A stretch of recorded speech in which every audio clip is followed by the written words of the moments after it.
Bros League. We are back. Today's weekend observations are brought to you by, currently, the second best team in the league. 6'3", 230 plus pounds. Not talking about Alex Dahlia, but Derrick Henry. Because we are back. Number one pick overall. I called it out from the start. You guys know what weekend observations are. You're in for a treat.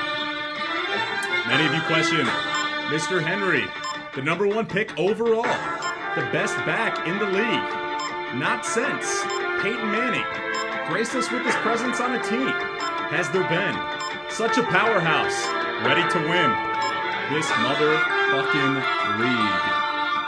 I mean, guys, I don't even know if you have a chance this year. Phil's team is literally built off the bye week. He's going to lose this game. It's all downhill from there. We digress and we move on. Also, I'm a big Peyton Manning guy. He's biggest forward in the game. I don't know how they found a helmet to fit his head, but we'll get things kicked off here today. Phil, undefeated, 6-0, strong start. Doesn't last forever, especially when the depth of your bench goes about as far as your social life, outside of your dogs, and your wife.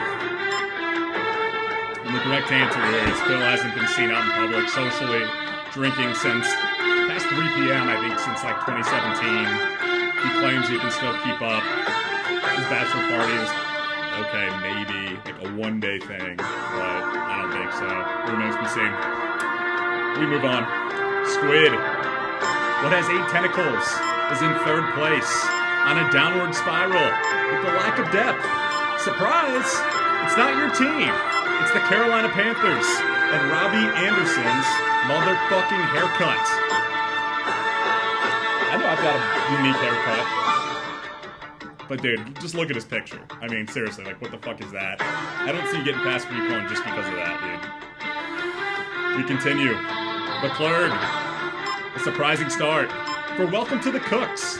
4-2, led by hopes and dreams, self-deprecation, a strong self-loathing, and no, I'm not talking about Mr. McClurg. I'm talking about Derek Carr's NFL career. Seriously though, Derek Carr being the biggest bust is as well known as Gruden being like a borderline racist psychopath. I mean, like the faces he makes, like, I don't know, Gruden's grinders.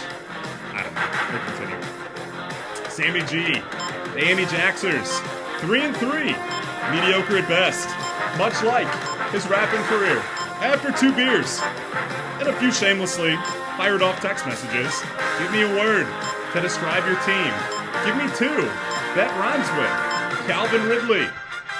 More like Calvin Shitley. I feel like there's a lot to like here and a lot to hate. But in reality, your rapping career is by far the best in the league. Not sure that says much about your receiving core, led by AJ motherfucking Jeremiah Green. Plus on the rhyme, I get it. Maybe works like in a battle, an NFL like fantasy battle. I don't know. It'd be good for like nicknames for your team. Could be. We continue. Jackie the Sacky. Jack Plan. This whole time, we thought we got rid of him. Moves to Berlin. It turns out his plan was to come back to Ohio to complete his Sacco punishment. In reality, Jack will never take home the cash. His team is as shitty as that motherfucking mustache. Dude, who told you that was a good look? I mean, it was like if Tom Selleck and Mini-Me were like, have a baby. That's you. And like, also Derrick Henry nutset, bro. Like, I don't get it. B.O.B., my big bro, in Delta Sig. Your team, lots to like. 3-3. Cooper Kupp, DeAndre Hop. Not sure how many kids you popped out. But I'm sure being a dad's good and all, bro, but you've been wearing a dad hat since like 2013. Might be time for a little bit of a rebranding. I mean, even the Houston Oilers eventually became the Texans. Things change. We're moving on. John Terreri, horrible year. Not really sure about your team. 2-4. What a bore. Must be like sleeping in a bar after drinking 3 Bud Lights.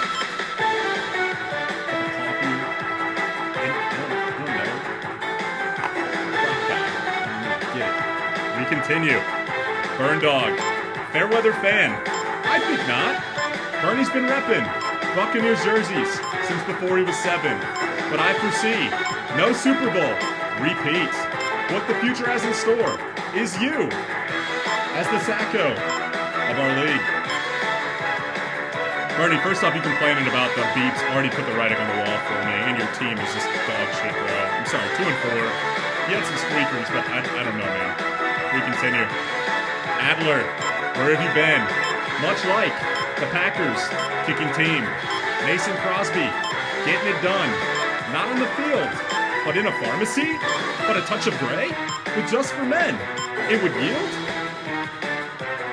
I don't know what happened there. Let's be honest, dude. Like, dude's grayer than, like, Green Bay, like, after August, I think. Like, they don't even get a summer. I don't even know why people would want to play there, live there, anything. I feel so bad for Aaron Rodgers. Like, anyway, we continue. Sam Patterson. Second to last. This is the end. Jonah Hill.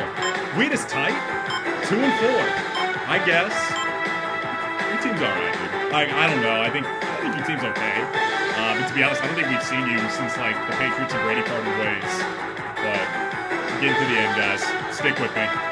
Last but not least, John Vandermerkt moves off to Philly. Marquise Brown dropping passes. Baltimore Ravens. That's so Raven? 1-5. Oh, what the future can see. Because you're basically the Ben Simmons of our league.